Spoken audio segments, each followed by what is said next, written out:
14 minutes past 9. The Radio Wammo Breakfast. Game junkie, Gerard Campbell. From stuff.co.nz, he's also Game Junkie NZ on Twitter as well. It's Gerard Campbell. G'day there, Gerard. G'day, Wammo. How are you? Very well. Now, last week you attended a very special media event, a media-only event for Nintendo in Melbourne City. Yes, Melbourne City. Yeah, is this how normally they do this kind of stuff? When they're announcing new products, they have a big event like this? Yeah, it's quite common. Some of these big companies like, Nintendo and Sony and all the big publishers and Microsoft, they've got huge budgets. They've got really big marketing budgets. So it's they often have, bigger sort of preview events and they like to do a lot of hoopla and a lot of fanfare about, products and stuff that they're launching. So, in respect, it's very similar to, I guess what they do in the movie industry, and that's something that they like to have sort of an event and a party. And, often they'll have celebrities along for, added sort of kudos and that sort of thing. But yeah, it's a fairly common thing. It's probably less common for Kiwi Junos to get over to other countries for things because of the cost and that sort of thing. But Nintendo had this thing in Melbourne last week, and the key thing was, I think, for them was the upgraded version of the Nintendo DS handheld console, which is a hugely phenomenal model, is the Nintendo DSi XL. Now, for those that aren't familiar with the Nintendo sort of platform, what is it?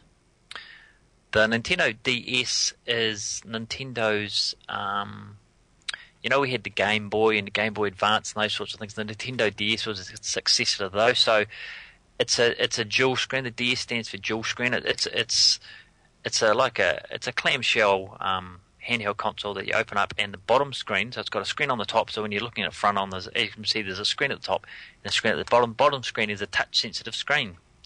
So you use the stylus that you can see in the image there. The dark maroon one is the new DSi XL, and the white one, or the lighter pink one, is the DSi. So you can see that there's quite a considerable size increase with the DSi XL. And you can use the touchscreen at the bottom to, a lot of the DS games are solely touch control. So you drag the stylus, or you draw on the screen, or you scribble on the screen. So yeah, it's you can use the D-pad for it, but a lot of the games have a purely touch sensitive, and you can also, there's a microphone for it, so you can, some games in the past you've had, be able to blow into it, and you sing into it, and you whistle into it, and that sort of thing, which is embarrassing if you're sitting on the bus or something, to do that sort of thing. It sort of goes against the trend a little bit for most gadgets. Most gadgets normally get a little bit smaller or slimmer in some way, but this is getting larger once again. Yeah, well, that's something that I thought that, that the trend is these days for tech to be getting smaller, and more compact. And I'm sort of a wee bit confused on where Nintendo are going with the DSi XL, because, the DSi was which was the last edition, was really good. And, and apparently the DSi had a 3.25 inch screens, and the DSi XL has I think something like, I'm just checking my notes, about a 4.2 inch screen, so it's quite a considerable increase, and it does actually, I had hands on with it last week, and it does actually feel larger than the DSi, so you're noticing that it's bigger, and of course with the bigger screen things look brighter and the images look bigger, but of course just because you've got a big screen doesn't mean everything's going to look brilliant on it. You can get more pixelation and that sort of thing. But I sort of think that maybe with the DSi XL, Nintendo are trying to really hit that older demographic. Those older people. Because the Nintendo products have proved hugely successful, especially the Wii with elderly people because of the motion sensing and those sorts of games, and I'm wondering with the DSi XL that they're actually trying to target those older consumers again, because of course with a bigger screen everything's going to be, words are going to be bigger, images are going to be bigger, so it's going to be easy to see. So there's gamers out there with glasses on, big thick glasses. And you go, Yeah. oh, what's that? the old octogenarian gamer, go for it. The retirement home, the DSi L will be big in the retirement homes. It could well be, and probably XL actually probably means extra large, doesn't it?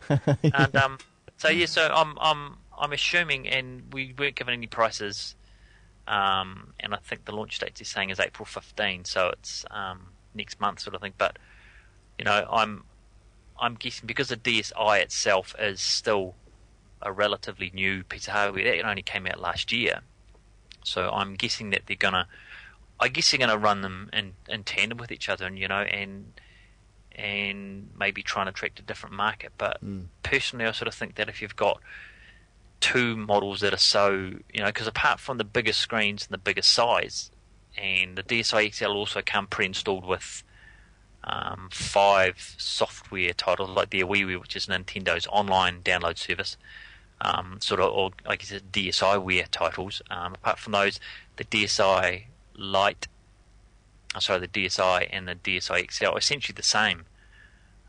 So part of me thinks that having two extremely similar models, you could confuse people, but maybe Nintendo's thinking that it's going to be two completely different markets that are going to go for it. And does it also because you've had a hands-on, so you'd know whether or not it feels like a powerful little machine. Is it responsive?